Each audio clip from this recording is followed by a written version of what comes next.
And today we have a very special guest. The pastor is going to do our episode today. This is Pastor Kevin Kabel of the Calvary Heights Baptist Church.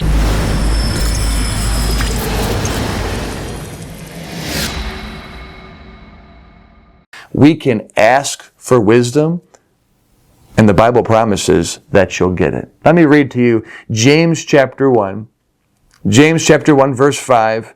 The Bible says, "If any of you lack wisdom, let him ask of God, that giveth to all men liberally, and upbraideth not, and it shall be given him." Now that's a very simple promise. If any of you lack wisdom, if right now you lack wisdom, and all of us do, we can always use more of it. If any of us lack wisdom, the Bible says we simply have to ask of God, and then we're told that He will give it to us, and He'll give it to us liberally. He'll give it to us in oodles and oodles and bundles, and just bountifully give us the wisdom we need. And I love the fact that the Bible says He will not upbraid us. That word upbraid, what does that mean? That means He won't tell us to stop asking. He won't say, "Stop it! You asked me yesterday. I'm sick of hearing from you about this request." He'll never upbraid us. He'll never reprove us or get annoyed by our requests of wisdom. We can come every day. We can come all day long saying, "God, I need more wisdom. I desperately want it." And God never gets sick of hearing that request. In fact, He says He'll give it to us, and He'll give it to us liberally. And I want to tell you, though, verse number 6 of that passage is crucial in understanding this prayer.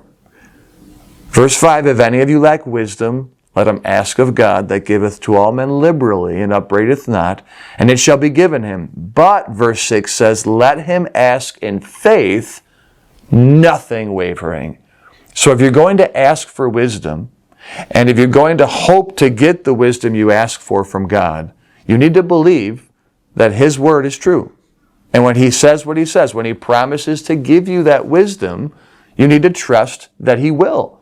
And so if you start your day out by saying, "God, would you please give me wisdom? I need it," you need to trust that He'll give it to you. If you don't trust that, if you don't believe He'll give you what you've asked Him for, according to His Word, then He says here, it's not going to be answered. He wants us to trust Him and believe in Him. Faith initiates wisdom, and wisdom is that virtue that enables understanding and knowledge and all the other virtues to be properly placed into your life and utilized.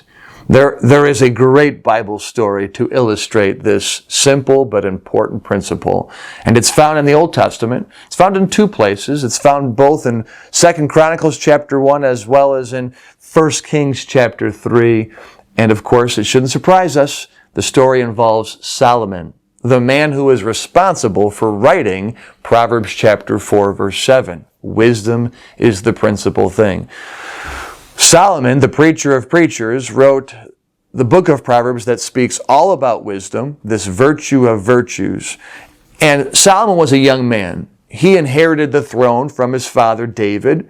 David was the mighty warrior king. He brought Israel into this time of prosperity, this time of victory, and began to build the kingdom of Israel. And eventually he would hand it off to his son Solomon.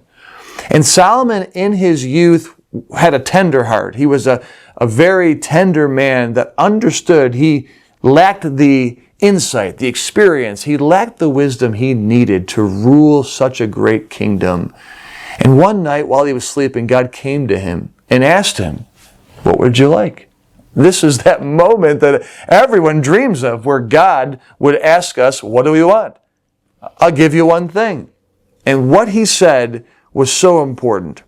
He says this in 1 Kings 3:7, "And now, O Lord my God, thou hast made thy servant king instead of David my father, and I am but a little child. I know not how to go out or come in."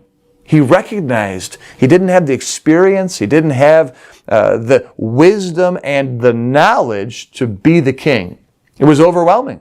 Life was intimidating. He saw the responsibilities before him as unbelievably difficult, and he was insecure and insufficient to deal with those things. He said to God humbly, I'm but a little child. I don't know how to go out or come in before the people. And he said, and thy servant is in the midst of thy people, which thou hast chosen, a great people that cannot be numbered nor counted for multitude. So he recognized he needed help. And so he asked this in verse 10 of 2 Chronicles 1, give me now wisdom and knowledge. You'll note the order. Wisdom precedes knowledge. And he said, give me wisdom and knowledge that I may go out and come in before this people, for who can judge this thy people that is so great? And for sake of time, I won't read the rest of the story, but God says, well done, Solomon. You could have asked riches. You could have asked honor and respect. You could have asked the life of your enemies. But you asked for wisdom, because that's the most important virtue you need in this, your life and your new responsibilities. You didn't even ask for health, but I'll tell you what, I'm going to give you wisdom, and then you're going to take that wisdom and apply knowledge to your job. You're going to apply understanding to your career, and I'll give you riches, and I'll give you honor, and I'll give you all these other things to teach him that wisdom is what leads to success. It is the principal thing. And take some time to read it. It's in 2 Chronicles chapter 1. At the end of that chapter, we read about this great opportunity Solomon had to put that wisdom to good use. 2 women come into him. They both have children, but one of them died in the night.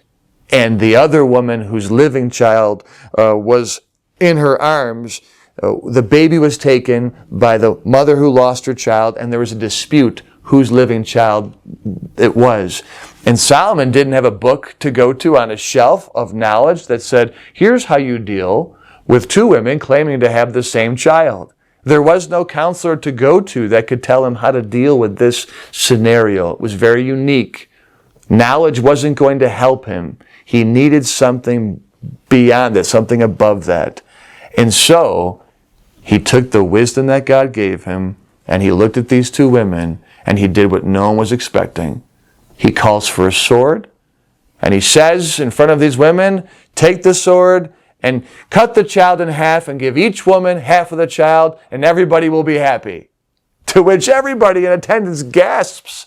And the one mother who lost her son said, that's a good solution. And the mother whose son that truly was cried out in agony, no, don't separate my child. Give her my child. And therein was the answer. Solomon knew, had he threatened the life of the living child, the mother of that child would have screamed out. And it was wisdom that helped him solve that problem and begin to lead his people. You see, wisdom is something you can't teach in schools. Wisdom is not something you find in books. Wisdom comes from above. James tells us that in chapter 3. And in Proverbs 2, the Bible tells us that the Lord giveth wisdom. Wisdom isn't found in books or in schools or on the internet.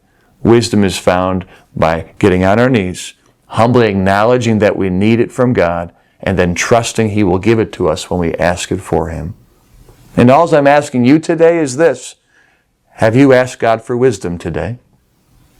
If not, you're leaving the greatest virtue out there without being in your heart, without being in your mind. I just implore you, I beg of you, make your day a part of praying for wisdom, because wisdom is the principal thing. Therefore get wisdom, and with all thy getting, get understanding. God bless you all. Welcome from Western New York. We are Calvary Heights Baptist Church, and we're located in the town of Alma, just 20 minutes southeast of the city of Buffalo, and 40 minutes from the famous Niagara Falls. We'd love to have you visit us if you're ever in the area or relocating to the area. Here at Calvary Heights, you'll find a loving Christian community, conservative worship, and an emphasis on Bible teaching and preaching for all ages. In John chapter 10, Jesus said, I am come that they might have life, and that they might have it more abundantly. Jesus truly is the key to this life and especially to the next life. You can learn more about Jesus Christ and about our ministry by going to calvaryheightsbc.com.